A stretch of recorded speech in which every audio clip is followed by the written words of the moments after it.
So we're basically trying to get the worms to aerate our soil. We're trying to loosen our soil from mud like this. That ain't gonna have a whole lot of oxygen in it. There's no place for the oxygen to sit right there. Clay. So we're gonna basically add a lot of organic matter to this clay so that by the time we're done with it, it looks more like something that's in one of these things has been leaves composing and stuff, that it actually breaks up. And that's what good soil should basically look like. Should have no bad smell. That's actually a real good example of good soil in that monkey pot. Here, one things we will add over here is we're going to bring a big pile of beach sand in over here, and we're going to throw that through the soil in certain areas as well to allow the worms to have a grit to eat and to break up some of this clay soil. We're not going to worry about moving that sand around too much. We're going to throw it in the pile with the worms. Let the worms move that sand from down deep into the holes and stuff. So that would be a way to make sure that he gets better drainage and better aeration in there. And sometimes tell him maybe, you know, sometimes tell him sometimes you can take out too much.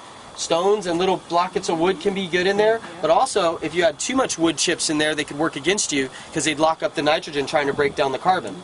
So it could be good, it could be bad. Try and tell people what to do, they don't want to listen. The best thing that I've learned is the only way I could do it was to do it and create something that's beautiful and the people will come. And you have somebody come over and so all we can do is be an example in what we do. Reality. That's what I found again and again and again. You can spend all day long telling guys this, that, and that. If you're not doing it, it doesn't mean diddly squat. We're all in this for learning. None of us are masters of anything. I have an egg scraper just in case. What we're talking about, thermophilic composting, that comes into temperature right here, which is why I pulled that pin out. It was kind of hot inside. Decomposition occurs rapidly during the thermophilic stages of composting, between 40 and 60 degrees Celsius, which lasts for several weeks or months, depending on the size of the system, composting of the ingredients. Most species of microorganisms cannot survive temperatures above 60 to 65 degrees Celsius. I'm not sure what that is in Fahrenheit right now. It's enough to start a flame and have actual fire in your compost pile, but I'm not exactly sure what it is. Multiply by 2.2 and subtract. Yeah. And Eddy, is the reason that doesn't... If something is wet enough to have that much nitrogen in it in a natural state in the forest, it usually decomposes a little bit different. If something has built up enough to where it's going to burst into fire, it means that it would have had to have a whole lot of dry mass and then some wet mass to actually get the nitrogen hot enough, and then that heat having dried it out enough to set it on fire, because they will actually catch on fire.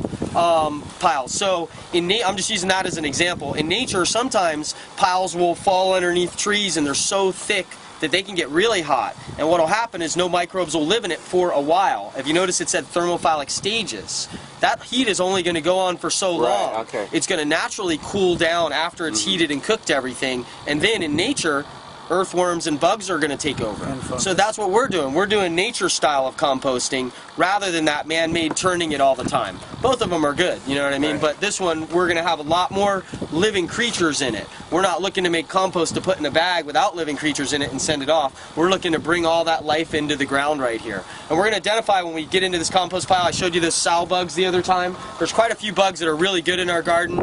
You want to try to just get in that mindset. They're just as important as the worms. They eat it first. Yeah, they're really good. They'll break it down, something will break it down after them. Decomposition during the thermophilic stage of composting between 40 and 60 degrees lasts for several weeks or months. That's how it's hot right now. It's in its thermophilic stages still. After it cools off out of that is when the worms and everything will be able to move into it.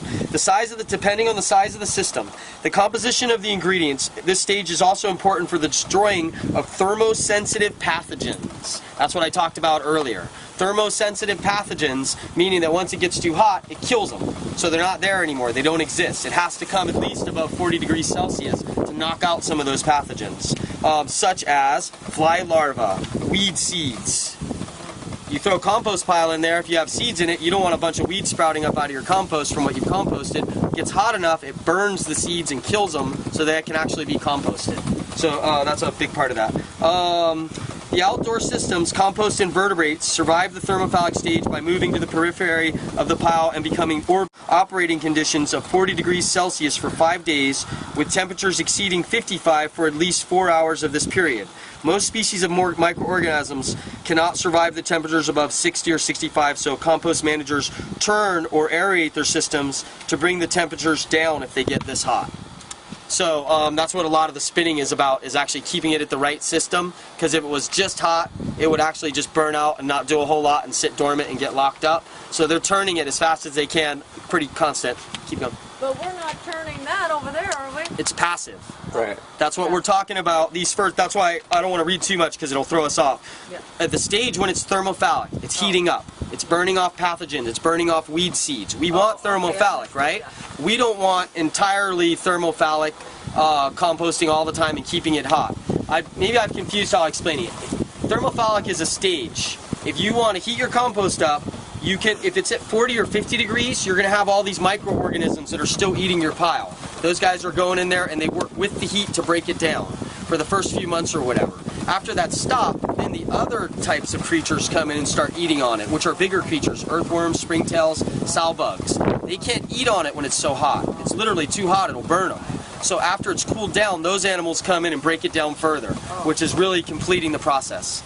And so that's where the temperatures are important. So we want to let it get really hot at first, adding a lot of carbon, a lot of nitrogen in specifically. Let it get really hot, and after it's burned up really hot, then the worms are coming in and breaking everything down from there. I just kind of, I think we're going to get out of here pretty soon because I think we're going to get rained out. Yeah, it's getting blacked out. Yeah, but I'm just showing you guys how the layers go basically.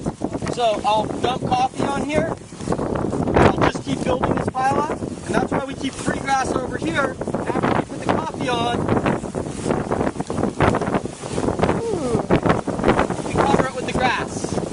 Same procedure you're using in your cages? Same procedure I'm using in my cages. Is the cardboard that's sitting in that wheelbarrow over there. That cardboard, I do the same thing. I lay it right like I do the grass. I'll lay it underneath the coffee grounds, and then I'll layer grass and coffee grounds the same way there. And I'll also put, there's a bucket of household scraps as well. I'll add those into the mixture as well, kind of evenly dispersed, and then cover everything with grass, and then wet it down, and let it just do exactly what it's doing. It'll start to heat up from the carbon to nitrogen ratio, and then eventually after it stops heating up, all the bugs are going to move right in, spin it around, and we're good to go there. So kind of just for hands-on, so you guys can see what's happening with that. Okay. I'm thinking the rain's gonna chase us off, guys. It's a big dark Not cloud. those kids, We're done. getting into it. Yeah, and it's gonna get so hard for us to walk around here. Not only that, I can walk for Cool. Well, thanks again, Eddie. Yeah, Okay, Eddie, well, appreciate it. I'll take one. Anybody wants to give me.